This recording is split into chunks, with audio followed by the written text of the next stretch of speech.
Listos. Bueno, entonces, pared anterolateral del abdomen. Este, Vamos a mencionar los objetivos. Idealmente deberían poder identificar las distintas capas que tiene la pared anterolateral del abdomen. Y lo que mencionaba su programa, explican los diferentes músculos de la pared anterolateral del abdomen, su vascularización y su inervación. Entonces vamos a empezar eh, mencionando que aunque la pared del abdomen es una pared continua, se puede subdividir en una pared anterior, dos paredes laterales, una a cada lado y una pared posterior. Este, la pared anterior de la anterolateral del abdomen se reconoce así porque los bordes que no hay un límite específico, digamos, que identifique la pared anterior y que la separe de las paredes laterales. Entonces se habla de un conjunto, de una pared anterolateral. Y esta pared anterolateral se va a extender desde la caja torácica hasta la pelvis. Como pueden ver aquí en la imagen, ¿verdad? El límite superior de la pared anterolateral del abdomen van a ser los cartílagos costales séptimo al décimo, que son los que forman el arco costal, en la línea media de la apófisis xifoides, e inferiormente lo va a estar delimitando el ligamento inguinal y las caras, perdón, los bordes superiores de las caras anterolaterales de las crestas ilíacas, crestas púbicas y sínfisis púbica, que en conjunto, como ya conocemos, forman lo que conocemos como cintura pélvica. ¿Ok? Esta es otra imagen en la que ustedes pueden ver múltiples estructuras que ya conocemos de clases anteriores, pero pueden ver también cómo se limita la pared anterolateral del abdomen, y entonces otra vez vemos cómo el límite superior está formado por el arco costal, el apófisis xifoides, y se va a limitar inferiormente por el ligamento inguinal y la cintura, los bordes superiores de la cintura pélvica.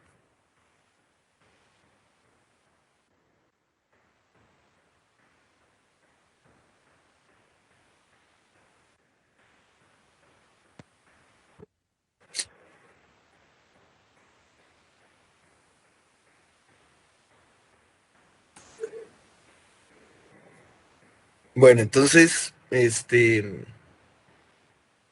vamos a hablar sobre la conformación de la pared anterolateral del abdomen. Sabemos que está formada por piel, tejido subcutáneo, los músculos y sus aponeurosis, una fascia profunda, grasa extraperitoneal y el peritoneo parietal. Entonces, aquí tenemos este esquema que es el más básico y tal vez el más importante que ustedes tienen que conocer para que se les quede la conformación de la pared anterolateral del abdomen. Entonces vemos sus componentes desde lo más superficial, ¿ok? Hasta lo más profundo. Entonces vemos cómo empieza con la piel, sigue el tejido celular subcutáneo, que es la grasa que se va a subdividir en dos capas diferentes que vamos a ver más adelante. Eh, Luego tenemos la capa de músculos, posteriormente la fascia transversalis, otra capa de grasa y por último el peritoneo parietal. Ya aquí sería lo más profundo y aquí estaría localizado ya la cavidad abdominal. ¿Ok? Este, Así como se conforma, estas son todas las capas que tiene la pared anterolateral del abdomen, pero también vamos a mencionar que se compone específicamente de tres capas eh, músculo-tendinosas, las cuales van a tener todas van a tener direcciones distintas. ¿Ok? Entonces vamos a hablar de, este, de, como les decía, tres capas, ¿verdad? Entonces vean ustedes, acá tenemos en grande una imagen que nos ejemplifica toda la pared anterolateral del abdomen. Sí, está señalado ahí la mayoría de sus componentes y acá, en este recuadro que nos hace un acercamiento, entonces podemos ver cada una de las capas y asimismo podemos identificar cómo van dirigidas sus fibras. Entonces, la capa más superficial sería la del músculo oblicuo externo, con sus fibras dirigidas inferomedialmente, como pueden ver acá. Le sigue la capa del músculo oblicuo interno con sus fibras perpendiculares a las del oblicuo externo, o sea, dirigidas en sentido contrario, haciendo más o menos un ángulo de 90 grados, si se dan cuenta. Estas van a estar dirigidas superomedialmente. Profundo al músculo oblicuo interno tenemos las fibras del músculo transverso que se dirigen casi horizontalmente, como pueden ver acá. Y más o menos en ese mismo plano vamos a tener también las fibras del músculo recto que se dirigen verticalmente. ¿Ok? Hablemos entonces de la fascia de la pared anterolateral. Vamos a hablar de fascia de la pared anterolateral, reconociendo que está compuesta por una capa de tejido subcutáneo y la mayor parte va a contener cantidades variables de, eh, de grasa, ¿ok? Entonces, Cuando hablamos de la fascia de la pared anterolateral, vamos a dividirla en tres capas principales: una fascia superficial, una fascia intermedia o de revestimiento y una fascia profunda. ¿Ok? Entonces lo vamos a ver ahorita. La fascia superficial, quiero que vean esta imagen donde están identificadas la mayoría de las estructuras de la pared anterolateral del abdomen. Marcado aquí en negro tenemos los componentes de la fascia superficial. ¿Ok? La fascia superficial va a ser tejido graso nada más, pero se subdivide en dos capas principales, una capa adiposa y una capa membranosa que se diferencian por la composición que tienen, ¿ok? Entonces vamos a hablar de una capa adiposa superficial y una capa membranosa un poquito más profunda que tiene la característica de que está reforzada por capas de colágeno, ¿ok? Vean esta imagen, es un corte transversal para que vean la diferencia entre cada una de las capas. Aquí pueden ver en el acercamiento marcado en verde la capa superficial o capa adiposa, conocida también como fascia de Camper, ¿ok? Y en esta otra pueden ver también en el acercamiento marcado en verde la fascia profunda reforzada por fibras de colágeno y elásticas, reconocida como fascia de escarpa, ¿ok? Esta fascia de escarpa es importante.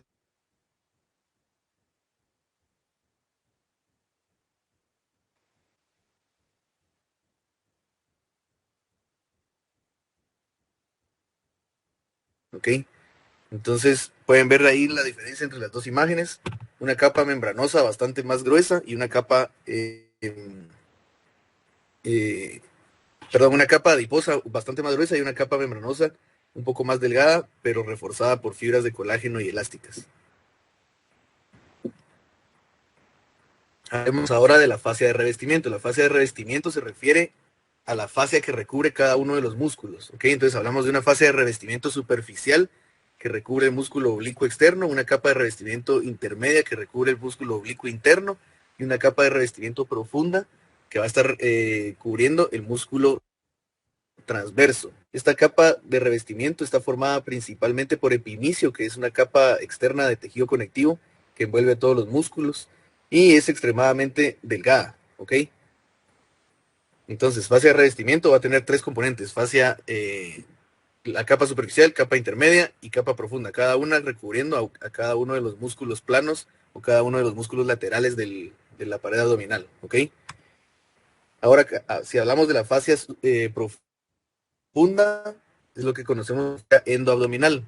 La fascia endoabdominal, como pueden ver ustedes aquí marcado en el esquema, sus componentes están marcados con color rojo. Entonces, vemos acá los componentes de la fascia profunda serían fascia transversalis, grasa extraperitoneal y peritoneo parietal. ¿Ok? Entonces, si lo vemos desde lo más superficial hasta lo más profundo, los tres músculos planos, y profundo a los tres músculos tiene la fascia profunda o fascia endoabdominal, compuesta por fascia transversalis, grasa extraperitoneal y peritoneo parietal. ¿Ok? Doctor, no se mira la imagen.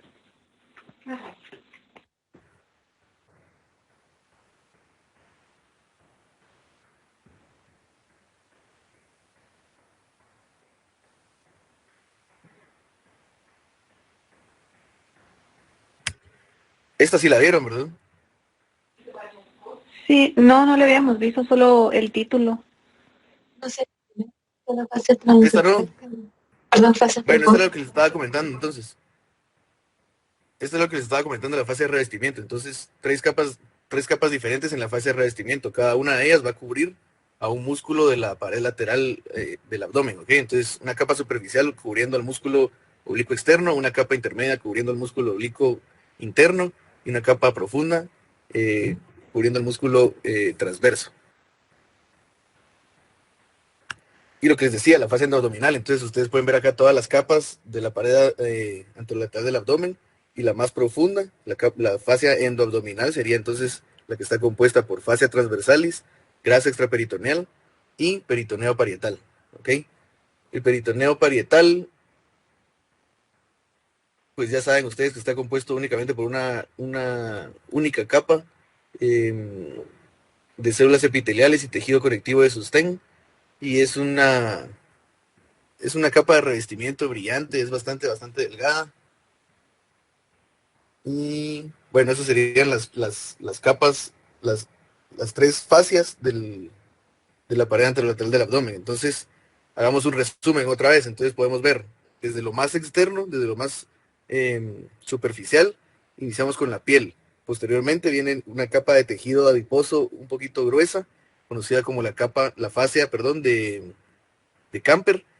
Profunda la fascia de Camper, tenemos una fascia de tejido graso, pero reforzado por fibras de colágeno y fibras elásticas, conocida como la fascia de Scarpa. Profundo la fascia de Scarpa vendría inicialmente la fascia de revestimiento superficial, ¿ok? La que está cubriendo al músculo oblicuo externo. Después del músculo oblicuo externo vendría la fascia de revestimiento intermedia, que es la que está cubriendo al músculo oblicuo interno. Después del músculo oblicuo interno vendría la fascia de revestimiento profunda, que es la que cubre al músculo transverso. Profundo al músculo transverso ya viene la fascia transversalis, ¿ok? Fascia transversalis.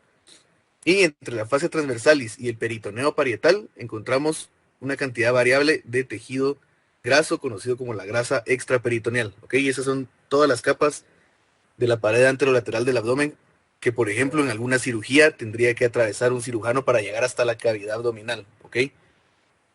Entonces, este es prácticamente el esquema que ustedes tienen en su hoja de trabajo. Esto es lo que tendrían que llenar en la hoja de trabajo, ¿ok? Esto es lo que tienen que conocer ustedes de la anatomía aplicada a la clínica, ¿ok? Esta, esta, este concepto de todas las capas de la pared abdominal se las van a preguntar un montón de veces en el hospital. Se van a recordar de esta clase cuando se lo pregunten en el hospital mucho. Bueno, hablemos de los músculos de la pared anterolateral del abdomen. Con respecto a los músculos, sabemos que tenemos 5 músculos emparejados bilateralmente. 3 de estos músculos son planos y 2 van a ser verticales. Asimismo, podemos decir que 3 de estos músculos son laterales y 2 de estos músculos van a estar localizados centralmente o en la pared anterior del abdomen, ¿ok? Los 3 músculos planos van a ser el oblicuo externo del abdomen, el oblicuo interno del abdomen y el transverso del abdomen. Sus fibras, como ya vimos en una imagen anterior, se disponen diagonalmente y perpendiculares entre sí, las del oblicuo externo y el oblicuo interno, y la mayor parte de las fibras del transverso van a discurrir de forma transversal o casi horizontal. Estas capas de músculos terminan anterior y medialmente en una aponeurosis, ¿ok? La aponeurosis es la parte del músculo que se va a ir a insertar ahí sí que en los sitios de inserción, ¿verdad? Ya sea línea alba, en el pubis, en la cresta ilíaca, etcétera, etcétera. Más o menos a nivel de la línea medio clavicular es donde los músculos laterales del abdomen se vuelven aponeuróticos, ¿ok? Entonces se dirigen sus fibras de aponeurosis desde más o menos la línea medio clavicular hasta la línea media, ¿ok? Y en la línea media es donde se entrelazan una con otra, formando lo que conocemos como línea alba.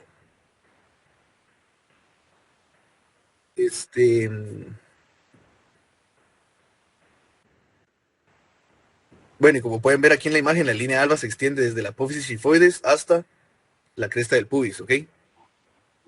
Hasta la sínfisis del pubis, perdón. Otro detalle importante que tienen que conocer es que se van a entrecruzar las fibras de las aponeurosis, tanto una con otra, contralateralmente, o sea, las del oblicuo externo con las del oblicuo interno, perdón, oblicuo externo, como las profundas y las transversas también, ¿ok? Hablemos un poquito más específico de cada uno de los músculos. Apaguen su micrófono, por favor.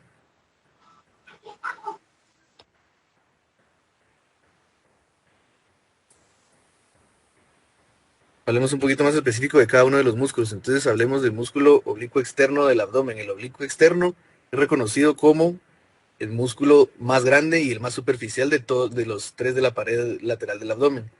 Es importante reconocer que, a diferencia de las capas más profundas, o sea, del oblicuo interno y del transverso, el oblicuo externo no se origina posteriormente desde la fascia toracolumbar, ¿ok? Va a tener una parte más carnosa, digamos, que es la que va a formar la pared lateral del abdomen y es la que conocemos todos, porque en personas musculosas o personas que hacen bastante ejercicio se nota esta como prominencia muscular en el abdomen, ¿ok? Es la que famosamente se conoce como la V, ¿ok? Entonces, a este músculo es el que corresponde esa formación muscular.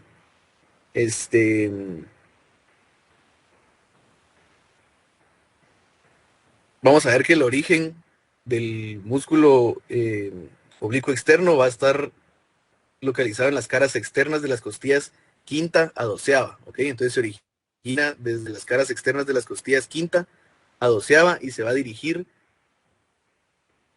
van a discurrir sus fibras inferomedialmente hasta llegarse a insertar en la línea alba, en el tubérculo del pubis y en la mitad anterior de la cresta ilíaca, ¿ok? Como pueden ver acá, tenemos una vista lateral, marcado en verde está el músculo oblicuo externo del abdomen, marcado en blanco en esta imagen está la línea alba, que es una de las secciones a donde se va a llegar a insertar, y aquí en la imagen de la derecha también tenemos marcado en blanco la aponeurosis del músculo oblicuo externo, ¿ok? Entonces, si se dan cuenta, más o menos al nivel de la línea medio clavicular, deja de ser carnoso y se vuelve aponeurótico, ¿ok? Y las aponeurosis entonces se van a ir a insertar al oblicuo, perdón, a la línea alba, al tubérculo del pubis y a la parte anterior de la cresta ilíaca. Importante detalle con respecto al músculo transverso del abdomen es que, perdón, al músculo oblicuo externo, es que su parte inferior, su borde inferior se engrosa y va a formar lo que conocemos como ligamento inguinal. Está marcado aquí en la imagen en este color verde. ¿Ok? Entonces, este ligamento inguinal corresponde al borde inferior engrosado del músculo oblicuo externo. ¿Ok? Se conoce como ligamento inguinal o ligamento de Pupart. Sabemos que el ligamento inguinal no es una estructura independiente, va a estar relacionada con la fascia profunda del muslo, ¿ok? Entonces, eso es lo que lo hace no ser una estructura independiente, sino que se continúa. Va a actuar como un retináculo, o sea, una banda de sostén para las estructuras musculares y vasculonerviosas que van a discurrir profundas a él y que van a pasar hacia el muslo, ¿ok?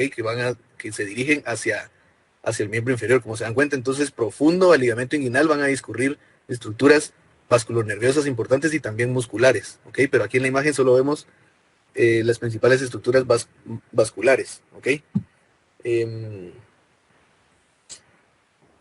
Es importante que reconozcamos que a pesar de que el ligamento inguinal se origina desde la parte inferior del oblicuo externo, también se relaciona con los otros dos músculos profundos, ¿ok? O sea, el oblicuo interno y el transverso del abdomen. Se relaciona con las partes inferiores de cada uno de estos músculos.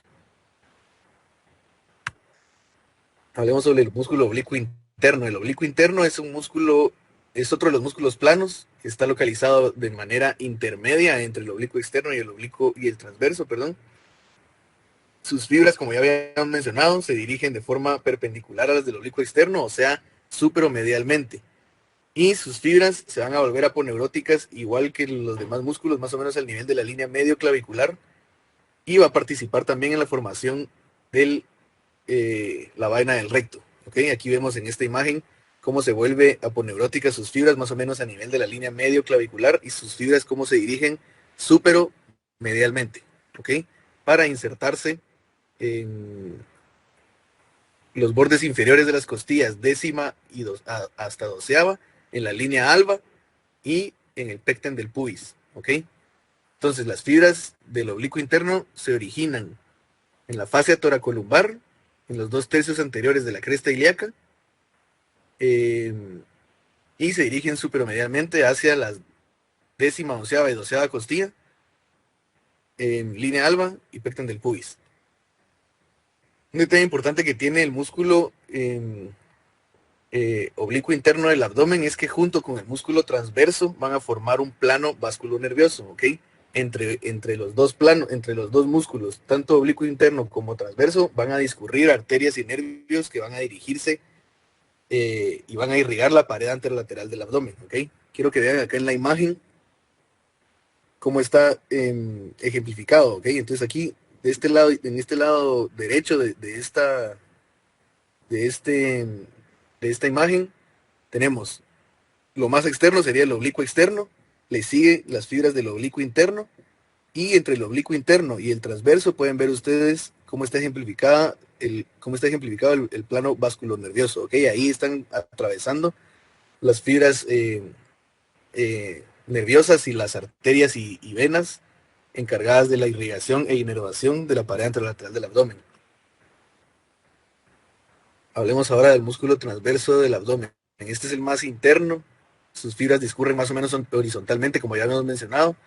Las más inferiores incluso discurren paralelas a las del oblicuo interno, ¿ok? Tiene una orientación transversa y circunferencial, lo cual lo hace ideal para comprimir el contenido abdominal y de esa manera aumentar la presión intraabdominal. Pero no es el único que hace eso, ¿verdad? O sea, ahí se recuerdan que también el oblicuo externo y el oblicuo interno pueden aumentar la presión intraabdominal.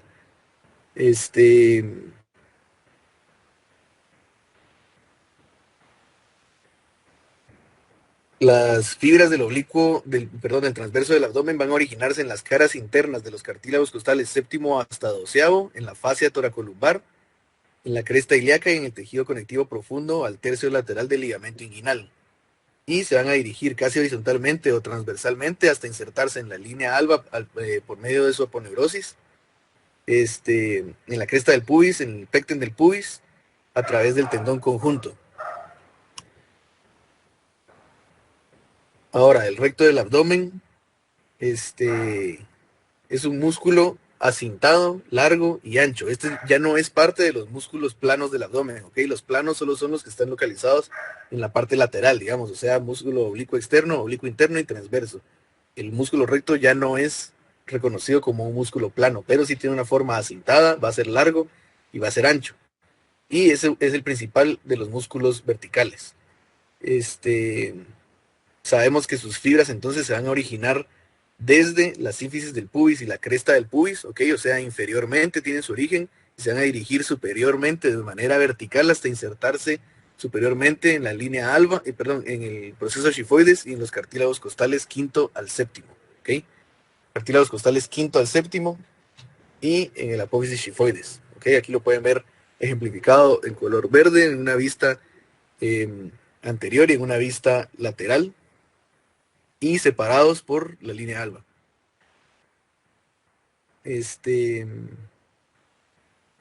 Un detalle importante del músculo recto del abdomen es que está fijado transversalmente por inserciones de la lámina anterior de la vaina del recto que se conocen como intersecciones tendinosas o bandas fibrosas transversas.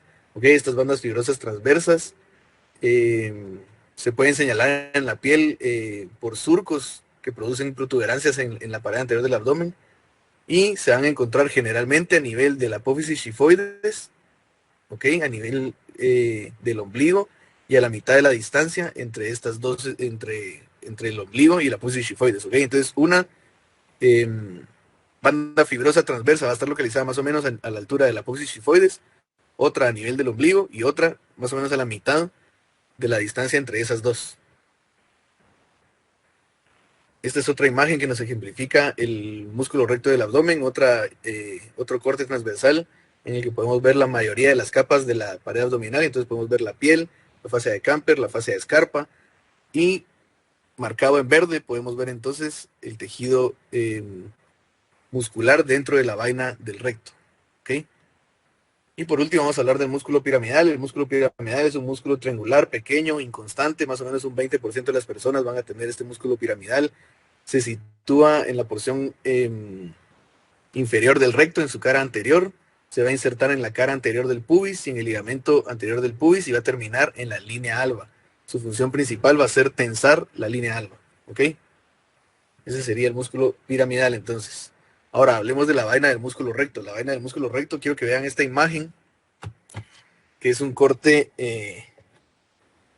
transversal donde podemos ver marcado en verde la vaina del recto, ¿ok? Aquí la vaina está envolviendo los músculos y las estructuras vasculares que viajan dentro de la vaina del recto. La vaina del recto entonces es una estructura es un compartimento, perdón, fibroso, fuerte, incompleto. Va a contener entonces a los músculos recto y piramidal y también a las arterias y venas epigástricas superior e inferior, vasos linfáticos y las porciones distales de los nervios tóraco-abdominales. ¿Ok? Como ya habíamos mencionado anteriormente, la vaina del recto entonces va a estar formada por las aponeurosis entrelazadas de los músculos anterolaterales del abdomen. ¿Ok?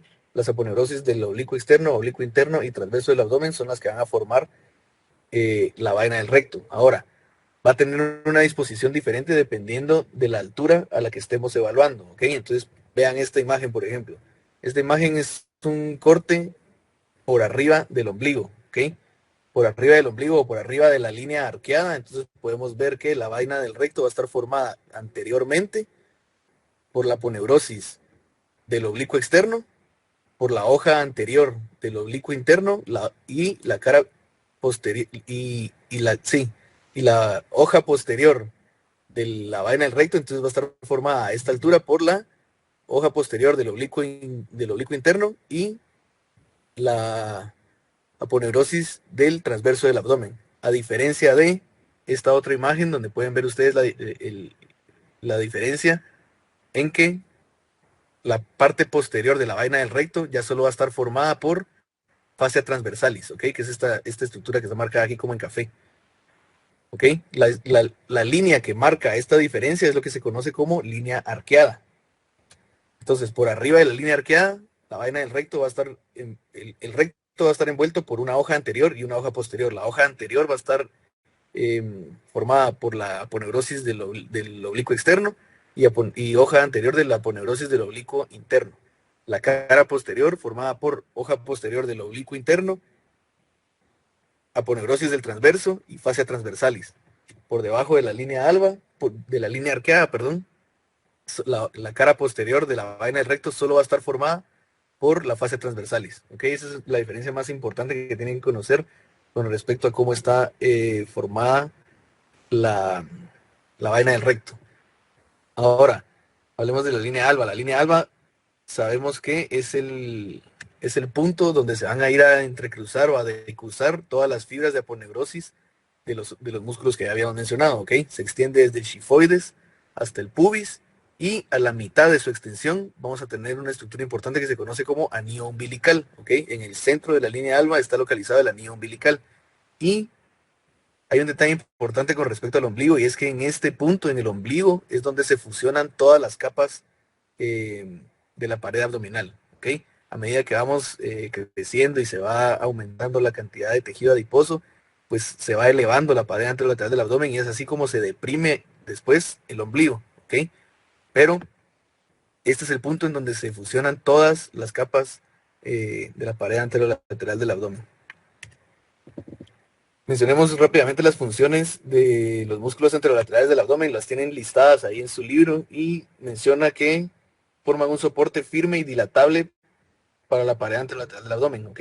Dilatable, es importante que sepamos eso porque participan también en el proceso de la respiración, ¿ok? Entonces cuando desciende el diafragma, la pared anterolateral del abdomen se tiene que distender para dar lugar a las vísceras abdominales, ¿sí?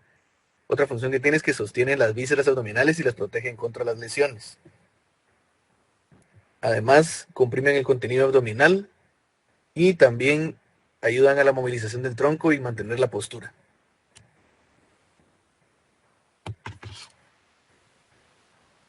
Si hablamos de un poquito de la inervación de la pared anterolateral del abdomen, vamos a hablar un poquito de los dermatomas de la pared abdominal. Los dermatomas, como ustedes pueden darse cuenta, siguen prácticamente la distribución de los nervios periféricos, ¿ok?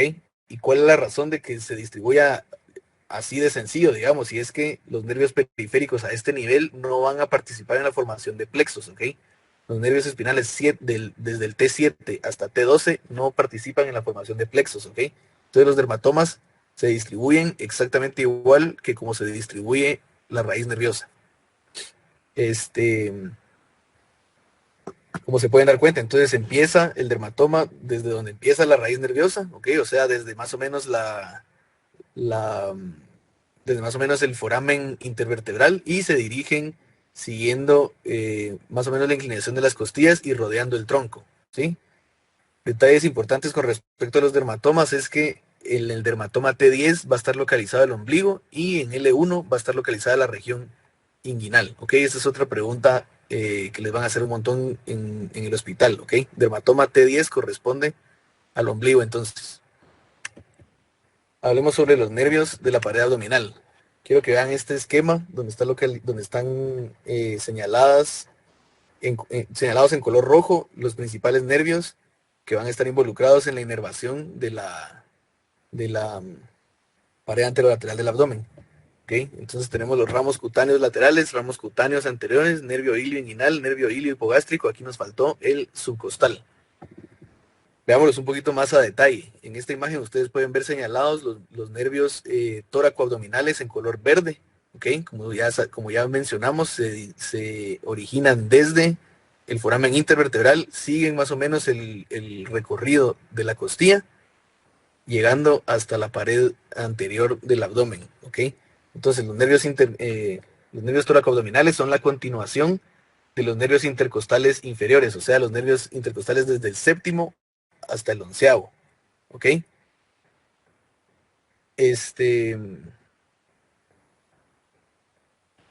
Van a discurrir siguiendo, como les digo, siguiendo la distribución de las costillas hasta llegar hasta la parte anterior, pero este es un detalle importante. Vean este otro esquema aquí. Podemos ver cómo se origina el nervio desde su raíz, ¿ok?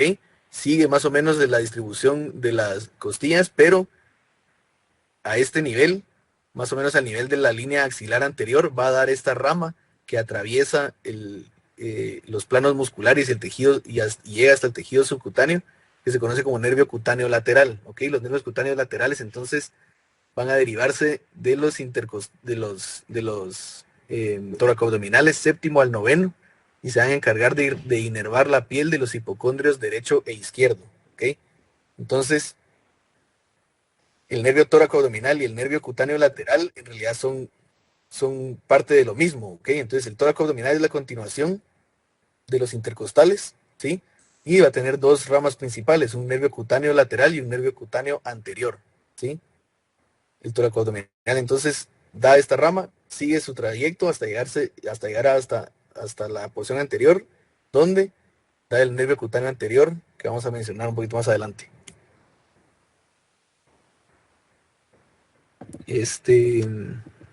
Sobre el nervio subcostal, está marcado en esta imagen también en color verde. El nervio subcostal es el ramo anterior del nervio espinal T12. Se va a encargar de inervar músculos de la pared anterolateral del abdomen y la piel supradyacente superior a la cresta ilíaca e inferior al ombligo. ¿Okay? El subcostal más o menos sigue el mismo trayecto que los intercostales. ¿Okay? Ahora hablemos sobre el nervio ilio hipogástrico. Lo tienen marcado también en verde en esta imagen. El nervio ilio hipogástrico es uno de los ramos terminales del nervio espinal L1. Entonces, este se reconoce específicamente como un ramo terminal superior de L1. ¿Okay? Se va a encargar de inervar la piel que está situada sobre la cresta ilíaca, la porción superior de la región inguinal y la región hipogástrica, y los músculos oblicuo interno y transverso del abdomen. ¿Ok? Los dos músculos profundos, oblicuo interno y transverso del abdomen. Como pueden ver aquí en la imagen, está relacionado o discurre en el plano vasculo nervioso. ¿Ok? Si se dan cuenta, lo que tenemos ejemplificado aquí es el músculo transverso del abdomen. Entre el transverso y el oblicuo interno está este plano vasculo nervioso donde discurren fibras nerviosas y fibras vasculares. ¿Ok? Y por último, el nervio ilioinguinal corresponde al ramo terminal inferior de L1 y se va a encargar de inervar piel de la región inguinal más inferior. Va a inervar también la parte anterior del escroto y del labio anterior y la parte más inferior del oblicuo interno y el transverso del abdomen. Lo mismo, muchas, si se dan cuenta, está marcado aquí en verde. Su distribución es completamente diferente a la del ilio hipogástrico y también va a discurrir más o menos en el plano vasculo nervioso. Ahora, por último, hablemos de los vasos de la pared abdominal. Vamos a hacer énfasis en las arterias, ¿ok? Pero ustedes ya saben que las venas son satélites de las arterias en la pared abdominal, entonces siguen el mismo trayecto, tienen los mismos nombres y más o menos van a ir a derivar, van a ir a desembocar en las mismas estructuras, ¿ok?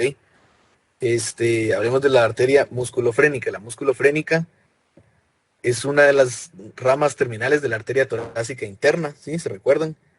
Eh, Aquí en el acercamiento tenemos la última porción de la torácica interna y marcada en verde tenemos la musculofrénica y aquí, si se dan cuenta, continúa hacia la epigástrica superior, ¿ok? La musculofrénica entonces tiene su origen en la torácica interna y se va a encargar de irrigar la pared abdominal superficial y profunda de los hipocondrios, ¿ok? Y también el diafragma anterolateral. En cuanto a la epigástrica superior, como ya sabemos, es continuación directa de la torácica interna. Está marcada aquí en verde también, como se pueden dar cuenta, discurre verticalmente en el plano vasculonervioso y esta discurre en la vaina del recto, ¿ok? Y se va a ir a anastomosar más o menos a nivel del ombligo con la epigástrica inferior, acompañada por su vena epigástrica superior también. Se va a encargar de irrigar el recto del abdomen, la región púbica y umbilical superior superficiales. La epigástrica inferior, la tenemos marcada aquí en verde también, va a estar originada o es una rama de la arteria ilíaca externa, ¿ok? Se va a encargar de irrigar el recto del abdomen, la región púbica y umbilical inferior y profundas. Las intercostales posteriores marcadas aquí en verde también, esta es una vista desde posterior. Las intercostales posteriores van a tener su origen en la aorta y van a irrigar la pared abdominal superficial y profunda de los flancos, ¿ok? La arteria subcostal va a tener más o menos la misma distribución, también se origina desde la aorta y también va a ir a irrigar la pared abdominal superficial y profunda de los flancos.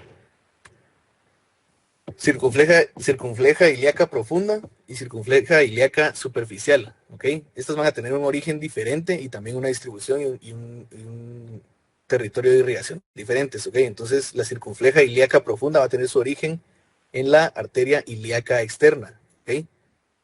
Va a irrigar el músculo ilíaco, la región inguinal y la fosa ilíaca profunda. Desen cuenta cómo aquí tenemos ejemplificado el ligamento inguinal, ¿ok?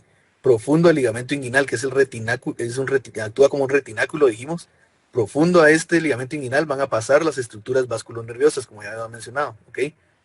Después del ligamento inguinal, la arteria ilíaca externa se convierte en arteria femoral, y es así como la arteria circunfleja ilíaca superficial, su origen va a ser entonces ya no la ilíaca externa, sino la arteria femoral, ¿ok? Aquí lo pueden ver marcada en verde, la circunfleja ilíaca superficial, que se va a encargar de irrigar la pared superficial de la región inguinal y la parte adyacente del muslo.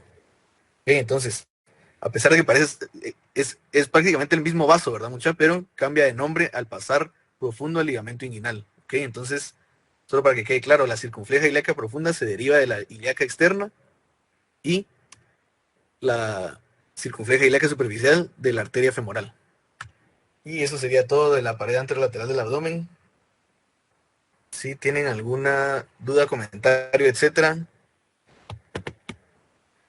lo pueden hacer. Y si no, eso sería todo, mucha.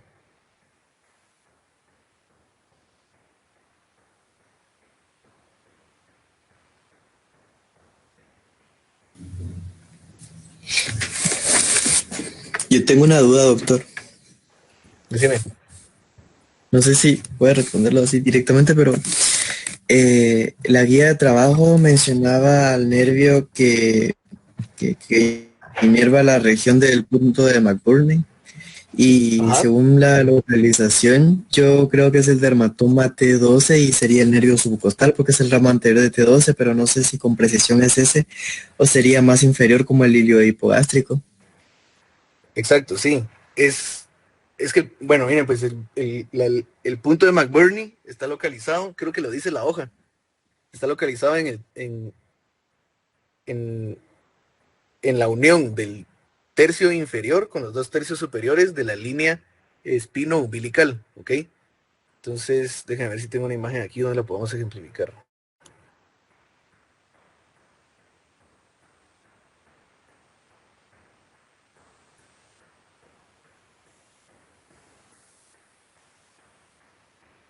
Entonces, miren, pues, si esta es la espina ilíaca superior, ¿sí?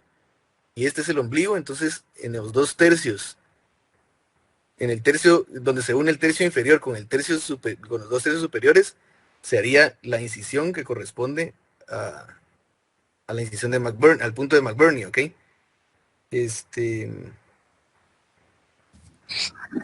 La incisión de Rocky Davis que se hace para una apendicectomía estaría más o menos a este nivel, ¿ok? Doctor, disculpe, no se ve la imagen. ¿No presentación? ¿No se puede ver? No. No se puede ver. ¿Ahora?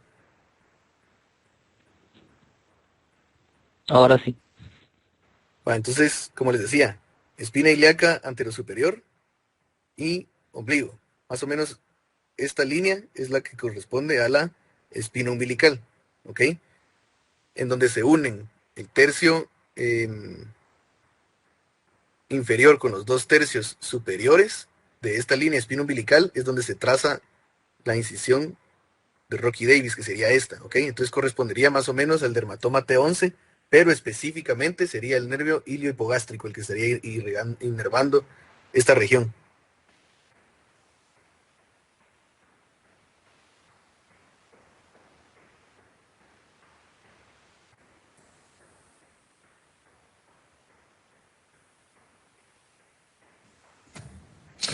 De acuerdo, doctor, gracias. Ok.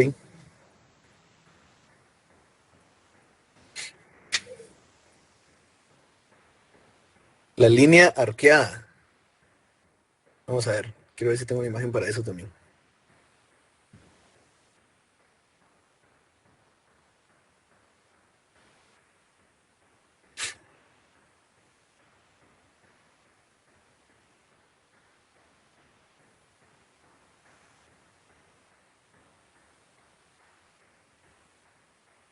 La línea arqueada, entonces, muchacho, va a estar localizada más o menos a esta altura. Vean aquí cómo vean esta diferencia importante en esta imagen del músculo transverso, ¿ok? ¿Se recuerdan que cuando estábamos hablando de que la línea arqueada marca el límite, donde la parte posterior de la vaina del recto se vuelve solo está cubierta por la fascia transversalis? Des en cuenta cómo aquí la aponeurosis del oblicuo transverso es solo anterior, ¿ok? Aquí lo pueden ver como en las partes, en los 3/4 superiores del abdomen, digamos, la aponeurosis del transverso está cubriendo la parte posterior del recto, ¿ok? Pero en la parte más inferior, o sea, por debajo de la línea arqueada, solo se encuentra cubriendo la parte anterior solo se encuentra formando la parte anterior de la vaina del recto, ¿ok?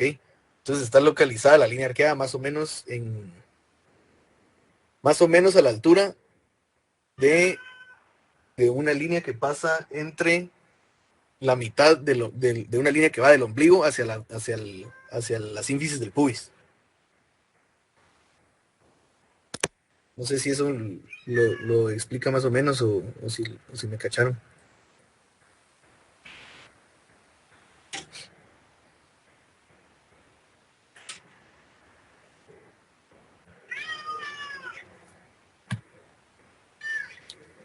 Es importante que sepan que, o sea, la localización específica de la línea arqueada tampoco no es tan importante como lo es saber que a partir de la línea arqueada cambia la disposición de las fibras aponeuróticas y cambia la forma en la que se forma la vaina del recto, ¿ok? A partir de la línea arqueada cambia los componentes que envuelven posteriormente a la vaina del recto, ¿ok? Eso es lo más importante de la línea arqueada. Su lugar específico probablemente no sea tan constante, ¿verdad? Pero la importancia principal de la línea arqueada es que a partir de hacia inferior de la línea arqueada, ya solo la fascia transversalis es la que cubre la que forma la vaina del recto.